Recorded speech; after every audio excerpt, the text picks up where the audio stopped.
sebagai pemateri pertama. Halo, saya Fulkia Hidayah. Saya sebagai pemateri kedua. Perkenalkan, nama saya Septi Nurhayati. Saya sebagai pemateri ketiga.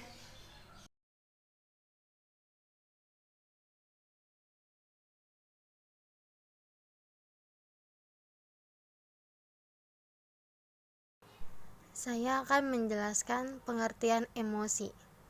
Emosi adalah ucapan perasaan yang berkembang dan surut dalam waktu yang singkat.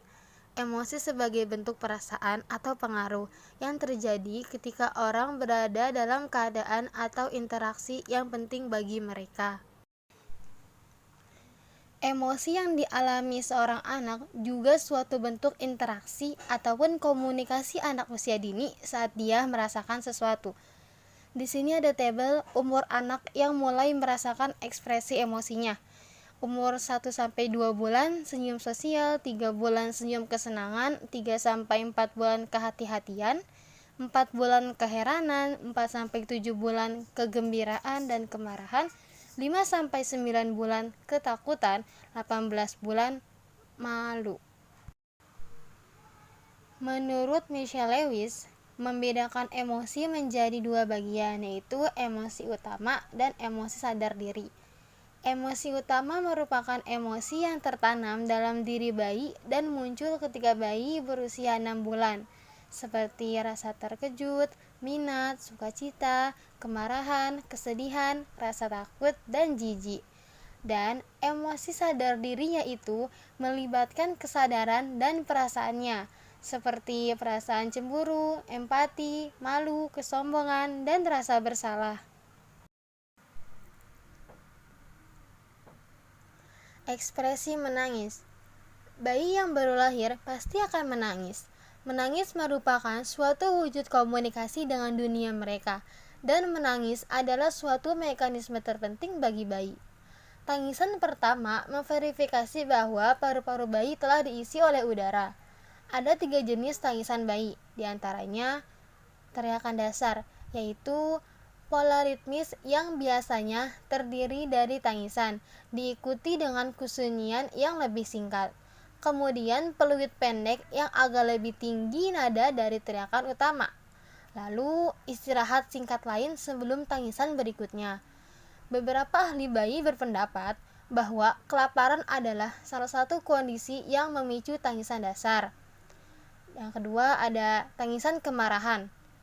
Suatu variasi dari basic menangis di mana lebih banyak udara berlebih dipaksakan melalui pita suara.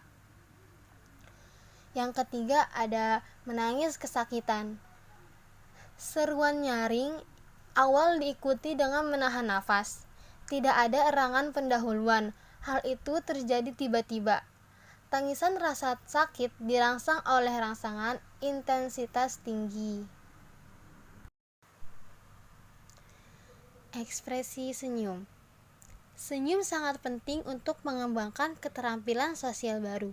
2 jenis senyum dapat dibedakan pada bayi, yakni 1 ada senyum refleksi, yaitu senyum yang tidak muncul sebagai respon terhadap rangsangan eksternal dan muncul selama bulan pertama setelah kelahiran. Biasanya dilakukan selama bayi sedang tidur. Yang kedua ada senyum sosial, yaitu senyum yang terjadi sebagai respon pada bayi. Senyum sosial terjadi pada usia 4-6 minggu sebagai respon suara yang terdengar. Senyum terus terjadi dalam keadaan positif dengan orang tua dan banyak terjadi peningkatan senyum ketika berinteraksi dengan teman sebaya. Bayi juga terlibat dalam senyum antisipatif, di mana mereka berkomunikasi dengan positif yang sudah ada sebelumnya dengan tersenyum pada suatu objek dan kemudian mengarahkan senyum mereka ke arah orang dewasa. Selanjutnya ada ekspresi ketakutan. Ekspresi ketakutan yaitu rasa takut oleh bayi biasanya pertama kali muncul pada usia sekitar 6 bulan dan memuncak pada sekitar 18 bulan. Pada usia sekitar 15 bulan, bayi hanya memahami dan hanya peka atas respon orang terdekat ataupun yang biasa dilihatnya. Namun, hal itu terkadang dilecehkan bahkan diabaikan pada perkembangan ekspresi ketakutan pada anak. Jadi, ekspresi ketakutan yaitu suatu tanggapan emosi terhadap ancaman bayi yang akan menghadapi sebagai respon terhadap suatu stimulus tertentu, seperti rasa sakit ataupun ancaman bahaya pada anak.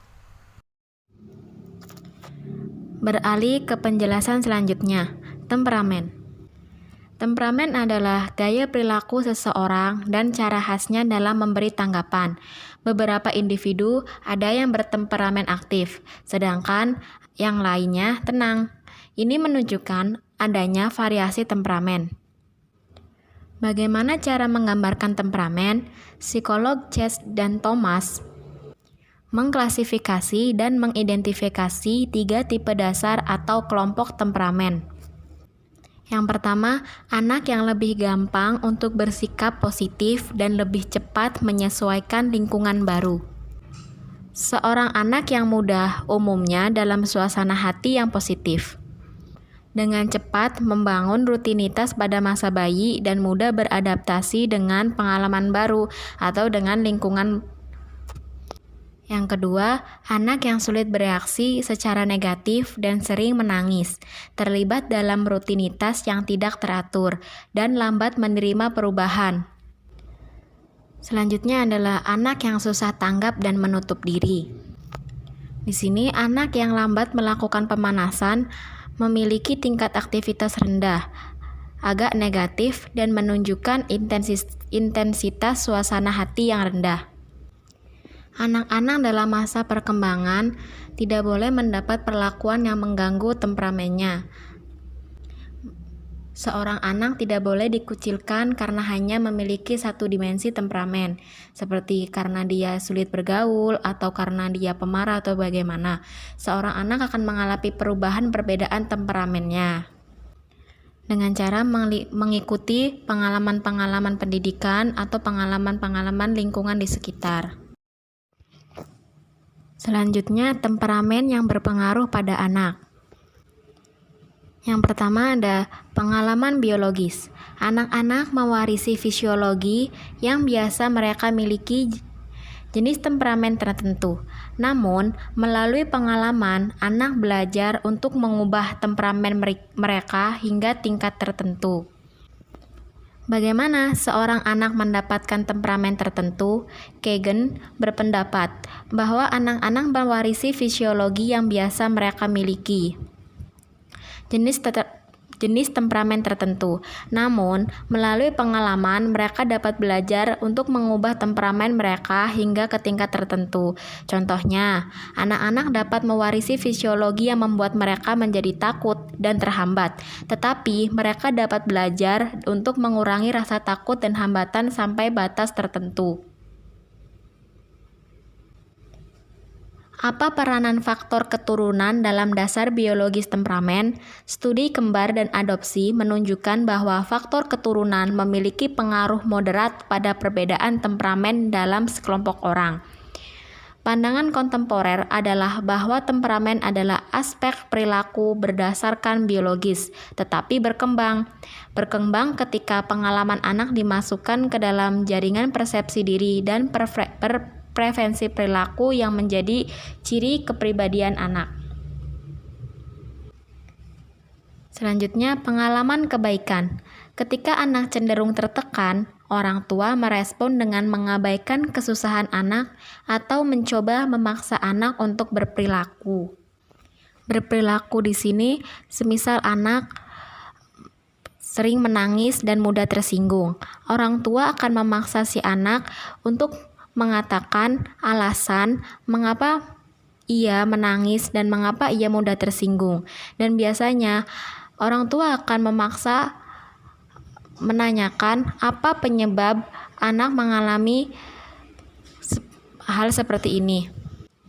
Namun, dalam studi penelitian, dukungan dan pelatihan ekstra untuk ibu dan bayi yang rawan tekanan meningkatkan kualitas interaksi ibu dan bayi.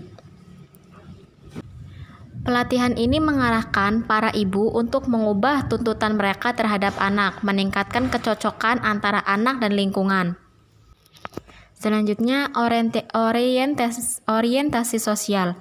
Sebagai makhluk sosial emosional, anak termotivasi untuk berorientasi dan memahaminya. Pemahaman sosial anak berkontribusi pada biologis dan kognitif. Orientasi sosial sejak awal perkembangan, bayi terpikat oleh dunia sosial mereka. Contohnya seperti bayi-bayi menatap wajah dengan cermat dan selaras dengan wajah-wajah dan suara manusia, terutama pengasuh mereka. Kemudian, mereka menjadi mahir menafsirkan mana ekspresi wajah. Semakin bertambahnya usia, maka interaksi yang dilakukan si bayi ini akan meningkat, begitu pula pemahamannya. Jadi, perlu diperhatikan sistem perawatan dan pengasuhan pada anak agar anak tumbuh dan berkembang dengan baik dan dapat mengatasi emosional yang dimilikinya. Hingga seiring pertumbuhannya, itulah mengapa sebagai pengasuh kita harus responsif terhadap anak-anak. Perkembangan diri dan identitas pada anak. Nah, perlu kita ketahui bahwa pada proses perkembangan anak, seperti cara kita berkomunikasi, anak dapat berkomunikasi secara verbal. Dan apa yang diserap si anak, maka hal itu juga bisa mempengaruhi pembentukan identitasnya saat dewasa. Perkembangan diri dan identitas anak. Yang pertama, kebingungan tentang diri, pikiran, dan tubuh. Sebagian besar anak kecil menganggap diri sebagai bagian dari tubuh. Yang kedua, deskripsi fisik. Anak kecil membedakan diri dari orang lain melalui atribut fisik dan material. Contohnya seperti membedakan antara laki-laki dan perempuan. Kadang banyak sekali anak-anak yang membedakan antara laki-laki dan perempuan dari segi berpenampilan mereka. Selanjutnya, deskripsi aktif. Dimensi aktif adalah komponen utama diri pada anak usia dini. Misalnya, anak-anak prasekolah sering menggambarkan diri mereka sendiri dalam hal kegiatan seperti bermain. Karakteristik dan psikologi. Di masa anak-anak menengah dan akhir, terutama dari usia 8 hingga 11 tahun, anak-anak semakin menggambarkan diri mereka, karakteristik dan sifat psikologi yang berbeda dengan deskripsi diri yang lebih konkret. Dari anak-anak yang lebih muda, anak yang lebih besar lebih cenderung menggambarkan diri mereka sebagai orang populer, baik, suka menolong, jahat, pintar, dan bodoh. Yang kelima, deskripsi sosial. Di usia menengah dan akhir, anak-anak mulai memasukkan aspek sosial seperti referensi ke kelompok sosial dalam deskripsi diri mereka. Perbandingan sosial. Pemahaman diri anak-anak di usia menengah dan akhir termasuk peningkatan referensi untuk perbandingan. Pada titik perkembangan ini, anak-anak lebih cenderung membedakan diri dari orang lain. Dalam satu penelitian, di mana anak-anak diberi umpan balik tentang kinerja anak-anak lain seusia mereka pada tugas yang sulit. Anak-anak di bawah 7 tahun tidak membuat referensi ke informasi tentang kinerja anak-anak lain, namun memasukkan informasi komparatif sosial dan deskripsi diri mereka. Diri sejati dan diri ideal. Di usia menengah dan akhir, anak-anak mulai membedakan antara diri mereka yang nyata dan ideal. Ini melibatkan perbedaan kompetensi aktual mereka dari yang mereka cita-citakan dan anggap yang paling penting. Yang terakhir, realistis. Di usia menengah dan akhir, evaluasi diri anak menjadi lebih realistis. Mungkin terjadi karena peningkatan perbandingan sosial dan pengambilan perspektif. Pemahaman diri pada perkembangan remaja. Pada masa remaja, perkembangan pemahaman diri adalah kompleks dan melibatkan sejumlah aspek diri. Kecenderungan untuk membandingkan diri mereka dengan orang lain terus meningkat selama masa remaja.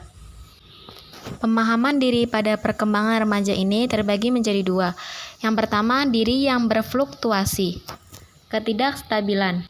Pemahaman diri remaja berfluktuasi di berbagai situasi dan sepanjang waktu. Diri remaja terus dicirikan oleh ketidakstabilan sampai remaja membangun teori diri yang lebih seragam. Biasanya tidak sampai akhir masa remaja atau kemunculan dewasa. Yang kedua, diri nyata dan ideal. Kemampuan remaja yang muncul untuk membangun diri ideal selain yang sebenarnya bisa membingungkan dan menyiksa remaja. Dalam satu pandangan, aspek penting dari diri yang ideal atau yang dibayangkan adalah diri yang mungkin menjadi apa individu, apa yang mereka inginkan, dan apa yang mereka takuti. Dengan demikian, diri remaja memungkinkan mencakup apa yang diharapkan remaja serta apa yang mereka takuti. Materi selanjutnya, memahami orang lain. Anak usia dini juga membuat kemajuan dalam pemahaman mereka tentang orang lain. Teori pikiran anak kecil mencakup pemahaman bahwa orang lain memiliki emosi dan keinginan. Dan sekitar 4-5 tahun, anak tidak hanya mulai menggambarkan diri mereka sendiri dalam ciri-ciri psikologis, tetapi juga mulai memahami orang lain dalam hal sifat-sifat psikologis. Pengambilan perspektif dianggap sangat penting dalam menentukan apakah anak-anak mengembangkan sikap dan perilaku prososial atau antisosial. Mengambil perspektif orang lain meningkatkan kemungkinan anak-anak untuk memahami dan bersimpati dengan orang lain yang merasa tertekan atau membutuhkan. Ada juga istilah kognisi sosial. Istilah kognisi sosial mengacu pada proses yang terlibat dalam memahami dunia, terutama bagaimana anak berpikir dan bernalar tentang orang lain. Psikolog perkembangan semakin mempelajari bagaimana anak-anak mengembangkan pemahaman orang lain. Harga diri dan konsep diri. Harga diri atau citra diri seseorang merupakan sebuah evaluasi global diri. Misalnya, seorang anak mungkin merasa bahwa dia bukan hanya orang, tetapi orang yang baik. Menurut pendapat Harter, terkadang istilah harga diri dan konsep diri digunakan secara bergantian, atau mereka tidak didefinisikan secara tepat. Selanjutnya, tahap penilaian. Untuk mengukur harga diri dan konsep diri tidak selalu mudah. Untuk menilai evaluasi diri anak-anak, maka perlu memanfaatkan harga diri umum plus konsep diri untuk 5 domain spesifik, seperti kompetensi skolastik, kompetensi atletik, penerimaan sosial, penampilan fisik, dan perilaku. Tahap perubahan. Menurut Robbins dan others, harga diri tinggi terjadi pada masa anak-anak, menurun pada masa remaja, dan meningkat pada usia dewasa hingga akhir masa dewasa. Lalu ketika itu menurun lagi. Pada masa ini diketahui bahwa harga diri pria lebih besar dibandingkan wanita melalui sebagian besar rentang hidup. Identitas. Apa itu identitas? Identitas adalah suatu proses yang dialami seorang individu dengan tujuan dapat menjadi seorang yang unik dan memiliki peran yang penting di dalam hidupnya. Berikut merupakan gambaran kepribadian.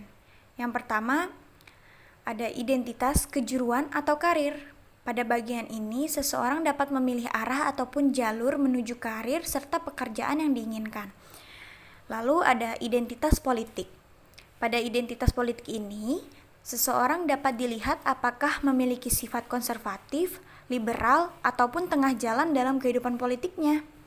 Lalu ada identitas agama. Dilihat dari keyakinan yang dianut seseorang sebagai makhluk yang memiliki keyakinan atas Tuhannya. Kemudian ada identitas hubungan. Identitas ini dapat diketahui dari status seseorang, seperti seseorang yang sudah menikah, bercerai, ataupun masih lajang. Kemudian ada identitas intelektual. Pada tahap ini, kemampuan ataupun kemauan seseorang dalam mencapai tujuan dan motivasi yang tinggi sehingga dapat memperoleh intelektual prestasi. Lalu ada identitas seksual. Nah, tahap ini ditinjau dari apakah seseorang memiliki sifat heteroseksual, homoseksual, biseksual, ataupun transgender. Selanjutnya ada identitas budaya dan etnis. Nah, pada tahap ini, untuk mengetahui identitas ini, maka dapat diketahui dari seberapa besar seseorang dapat memahami serta menetapkan warisan budaya yang dianut. Lalu ada identitas minat. Pada identitas minat ini, seseorang dapat melakukan serta memilih kegiatan yang dapat menunjang semangat hidup dengan melakukan berbagai hobi, olahraga, serta berbagai hal lainnya. Lalu ada identitas kepribadian. Seseorang dilihat dari karakteristik kepribadiannya, seperti introvert atau ekstrovert, cemas atau tenang, ramah atau pemarah. Lalu yang terakhir ada identitas fisik. Identitas fisik dilihat dari citra tubuh individu itu sendiri. Perkembangan remaja. Peneliti Erikson James Marcia mengusulkan bahwa teori pengembangan identitasnya mengandung 4 status identitas, yaitu pertama, difusi identitas, merupakan status individu yang belum mengalami krisis atau membuat komitmen apapun. Yang kedua, penyitaan identitas, yaitu status individu yang telah membuat komitmen tetapi tidak mengalami krisis. Yang ketiga, ada moratorium identitas, merupakan status individu yang berada di tengah krisis tetapi komitmennya tidak ada atau hanya didefinisikan secara samar-samar. Yang keempat, pencapaian identitas, yaitu status individu yang telah mengalami krisis dan membuat komitmen.